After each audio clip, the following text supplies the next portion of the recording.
Hello, fellow lightworkers. Welcome to the January 2025 Energy Report and Messages from Mount Shasta. This is your Mystic Messenger, Dr. Christina, intuitive guide and author.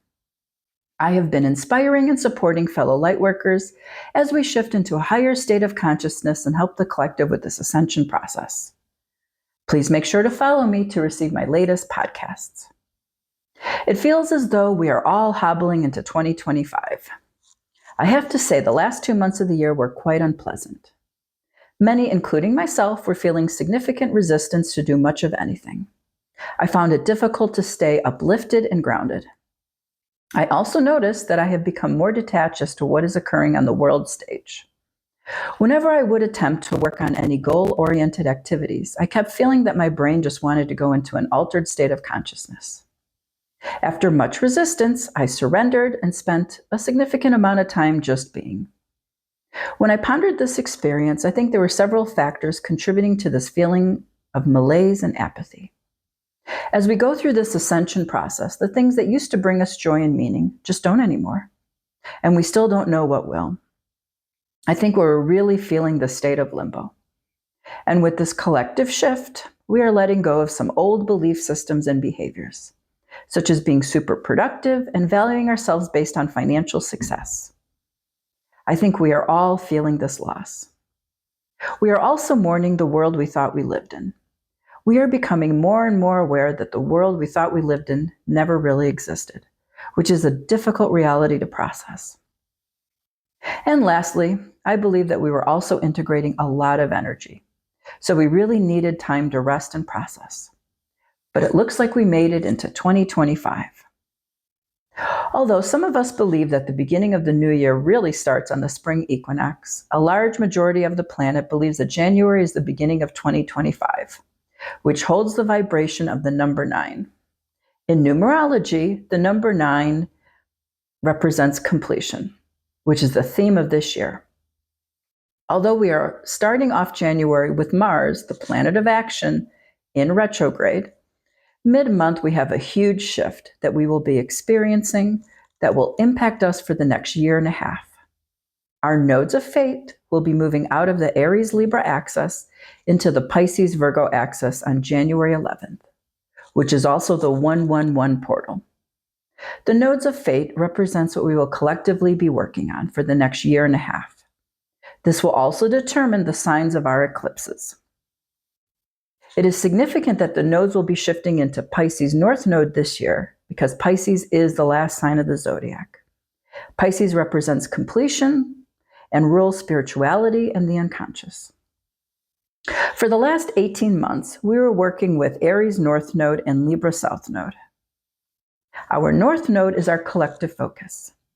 Being in Aries, our lesson was to learn to step into our power and be more self-reliant and independent.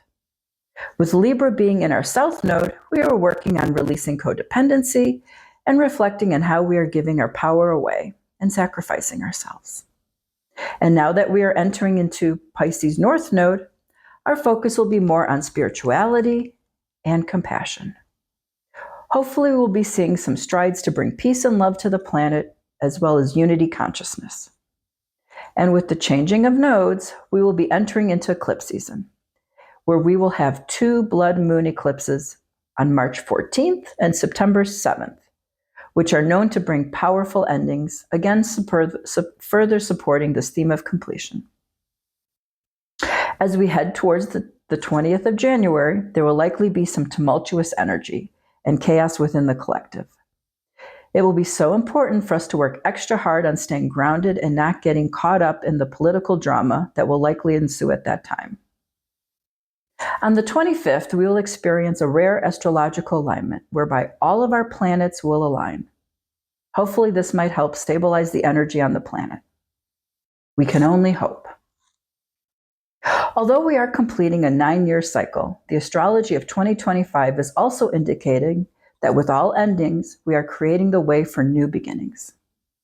In addition to our nodes changing signs, one of the most interesting astrological occurrences this year is that 4 of our outer planets, Jupiter, Saturn, Uranus, and Neptune, will be changing signs. This is very rare.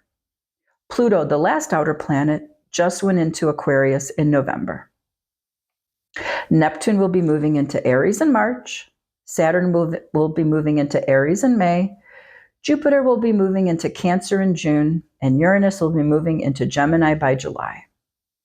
The outer planets impact the collective, so our world will hopefully look radically different by the end of the year. I received 2 messages for this month. The first message is regarding the need for unity.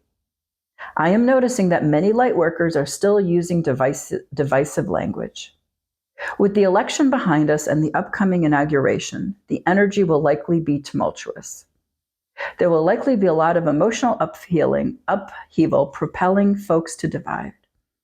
It is so important for us light workers to remain grounded and not to succumb to this division. We need to be the role models for unity consciousness. We need to stop labeling ourselves as either liberal or conservative, Republican, Democrat, etc. We are all human beings. It is our ego that causes us to attach to labels, whether it's political ideology, nationality, etc. This concept of us versus them is rooted in fear and anger. Remember, it's because of our unresolved fear and anger from our life experiences that we have this tendency to project anger and judgment onto others. And those who are attempting to manipulate us will use this strategy to divide and conquer. So we must rise above it. As we move into the age of Aquarius, it is important for us to focus on working collaboratively. We are all human beings living on this planet, and we need to figure out how to get along. At the end of the day, we are more similar than different. Most of us essentially want and need the same things. This is where the focus needs to be. It is so important for us to reach a middle ground, and most of us are actually already there. Now more than ever, we need to figure out how to work together. The second message I received is that it's imperative that we become mindful of how we are giving our power away, especially with our thoughts and words. As a collective, we are exposing the corruption and darkness within our world. We need to be mindful in how we are labeling these perpetrators. We need to stop giving power to these highly narcissistic younger souls who perceive they have power over us. Although they have accumulated a lot of wealth and have the audacity to perpetrate horrendous acts on the planet, such as poisoning our water, food, air, etc., and creating war and chaos, they are not powerful, and we are not victims to their heinous acts. It is obvious how much power many have given away by the results of this past election. Many were absolutely terrified of what January will bring, and others were absolutely elated. As a collective, this shows how much power we have given away. We need to step out of this victim consciousness that we've been programmed to live in for centuries and create new paradigms. This is the work that we all need to continue doing. Because our thoughts and feelings hold tremendous power, it is so important to keep this in check as we move forward with our mission. If we believe others have power, they will continue to have power. If we are feeling hopeless, victimized, we are perpetuating that as well. We need to embrace our sovereignty and that no one has authority over us. We must take some ownership and take our power back, which begins by releasing our victim consciousness. This evolution in consciousness we are experiencing is putting an end to these hierarchical models and power dynamics, and we will begin developing more cooperative strategies, win-win solutions. We need collaboration, not leadership. We need compromise, not divide. So let's remain grounded, unified, and in our sovereignty this month. So moving onward and upward in our mission of creating this new earth. If you would like to know more, please make sure to follow me and check out my website, Christina Psyd. That's Christina with a CH, PSYD.com. I am so excited to be sharing another amazing month with all of you.